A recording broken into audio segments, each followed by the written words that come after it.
Synapsis is a surreal puzzle flash game developed by Robot Jam somewhere in 2008. It's a rather short and sweet game, so let's talk about what it's all about.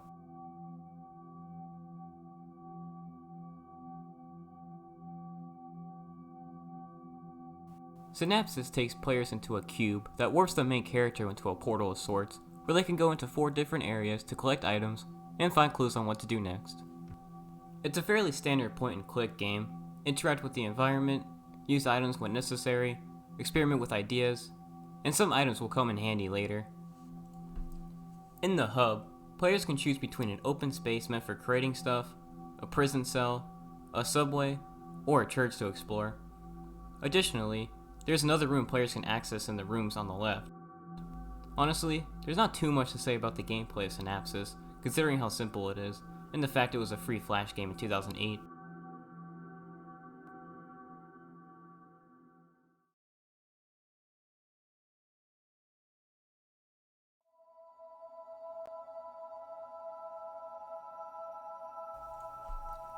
The visuals of Synapsis are where the game really shines.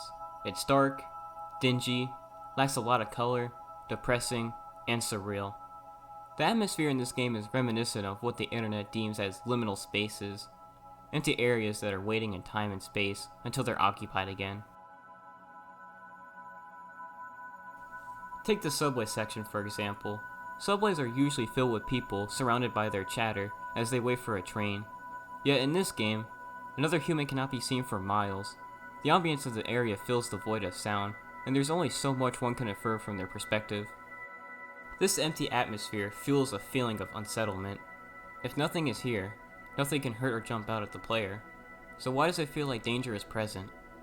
Perhaps it's the isolation. Maybe it's the almost cold nature of the art style that makes it seem like the main character isn't welcome.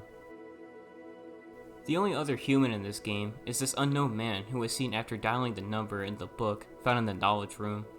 It's established that he knows the main character, as he calls him by his name, Carter, and states, "He's been watching us carefully." So, at the end of Synapsis, players find a heart and brain and plant them into a box under the subway and one in the box next to the circle that is found in the back of the main room. After that, the player is given a slideshow of images and text, and players find themselves in the hospital with the same box that started their journey. All the while, a joyful carnival tune plays on loop. What does all this mean anyway? Well, we really don't know, and we'll get into that later, but for now, let's put together everything the game has given us. So, it's very possible that this game takes place in the mind of Carter, indicated by the main room being called the subconscious, and every room being barren and completely lacking of other humans. Notice how none of the rooms have specific names, they're all basic ideas. To top it all off, a man with a TV for a head will pop into the subconscious and play an animation containing random images, one of which being a brain. These images also appear after the player beats the game. The other 2 theories are Carter was transported in between worlds, or Carter is in some virtual reality. The abstract environment and lack of specifics support all these explanations. The definition of synapsis is when a pair of chromosomes line up next to each other at the beginning of meiosis. A process known as crossing over can occur, in which the chromosomes exchange genetic information between the 2. This is where the idea of the game comes from, multiple realities lining up, and Carter being able to cross over between them. Before I go further into these theories, let's bring up the second game.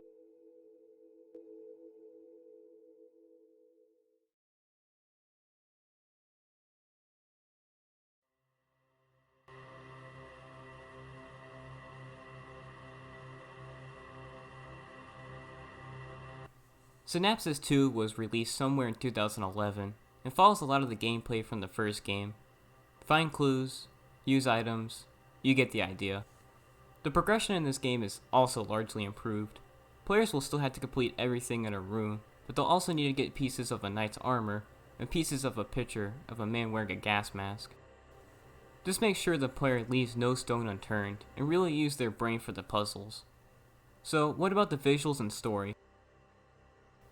Well, the visuals are still that isolated liminal space feel from last game, although the sequel adds in human-like things like the skeleton under the play theater and knight statues.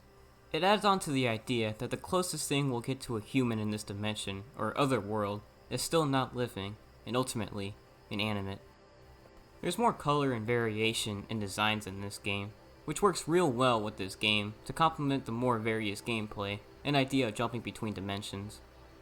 Now, let's talk about the story. Well, it seems this world, or worlds, take place in a virtual reality, as there's binary code in this book that translates to, "This is the Void. It is a virtual reality simulation. I am your helper. David, type in your commands and I will do your bidding. David, I have given you the codes to the safe." It adds a lot to the story. Why did Carter create this world, and was he willingly transported into VR? Not to mention, this book is found in the room where Carter can type an object into a terminal and instantly spawn them. It seems this room is the bare essence of the simulation being run, the background reminiscent of a default wallpaper of a computer, and being able to create objects at will by typing them may be a metaphor for coding. I kinda dislike the fact they told us that. I like the mystery of not knowing what predicament Carter was in.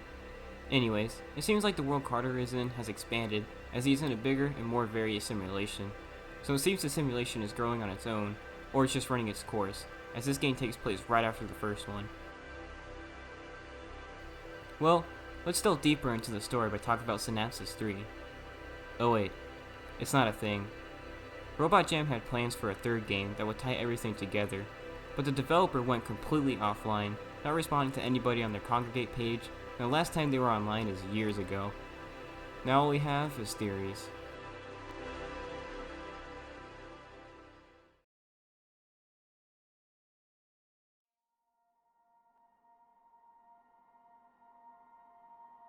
Synapsis was one of the most unique Flash games, with its distinguished visuals, weird vibe and story, and simple but sweet gameplay. It's a shame the series never got a third game. It would have been nice to know the whole story, and to have gotten some of those sweet, surreal areas that I oh so love. Flash games had a charm that no other game software could replicate, and many of those old games have stuck with me. With games like Synapsis, it's not hard to see why.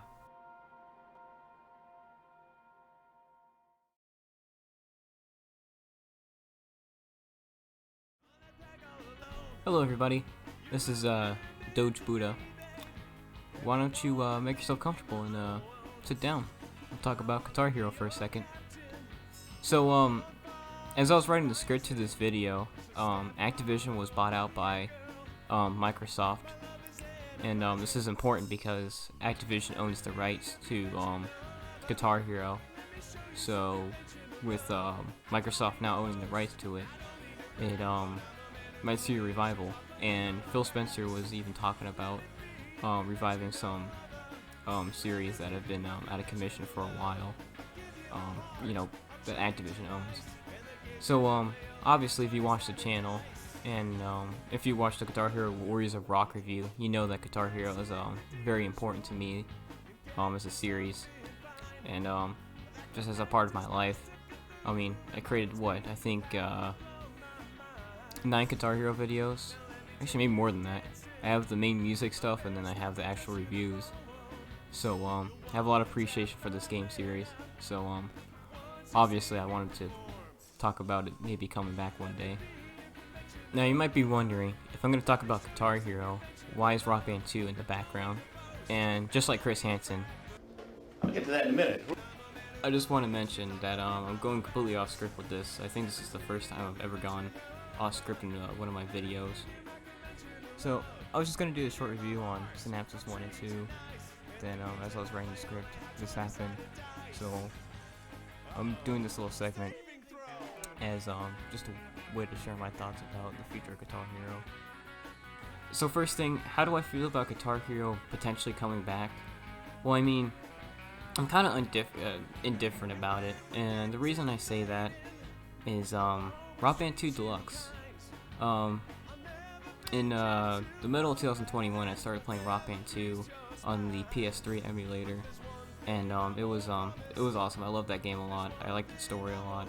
And just recently, there was a mod release called Rock Band 2 Deluxe, and it just adds a bunch of improvements. One of my favorites being different track hyperspeeds, track speed modifiers.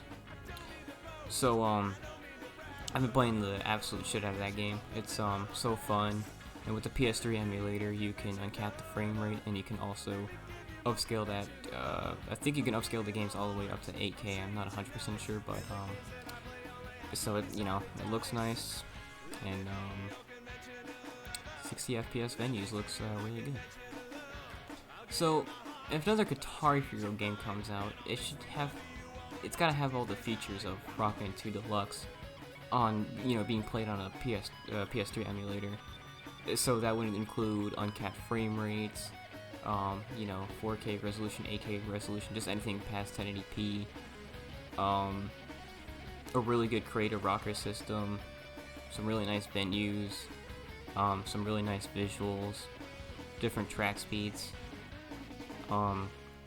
and full band support, and online play.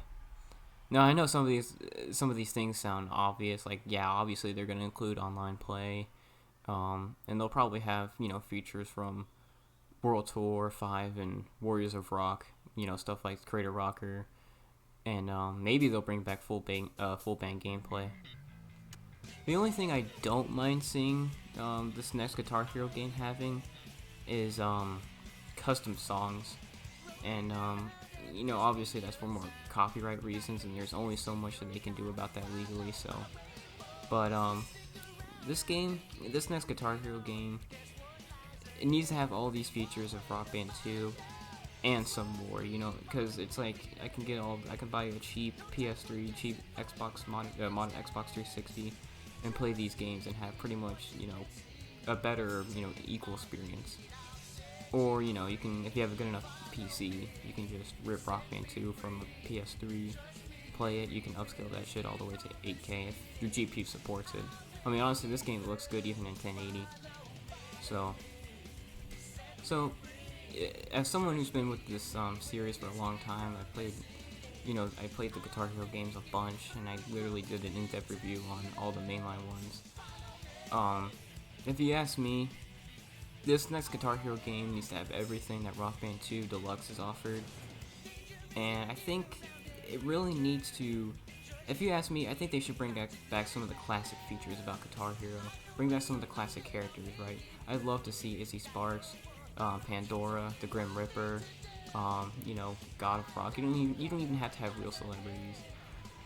I'm just saying, like, and classic venues would be cool too. Some of that really top-notch stuff from Guitar Hero 2 and 3. And in terms of the song set list, I mean, I'm sure there's still plenty of modern rock, modern metal, modern punk, maybe even some pop rock they'd get in there that could definitely fit in with the game. But quite honestly, if they're gonna create another Guitar Hero game and license it at $70, because that's what they're doing for a lot of next gen games, it's got to prove its worth. It's got to look good, have everything Rock Band 2 had, and some. And I think if maybe they go down the nostalgia route of oh look, we got these classic characters, we have venues that resemble the venues from Guitar Hero 1, 2, and 3, or stuff of that nature, they can maybe make it work. Another concern is the plastic instruments themselves. Obviously, if they're going to create another Guitar Hero game, they're going to make new guitars, new drums, and new mics. And obviously this has created issues in the past. This may not be too much of an issue nowadays. Obviously in the late 2000s and the early 2010s, stores were being, just oversaturated with Guitar Hero and Rock Band peripherals, not to mention all the third-party stuff there was too.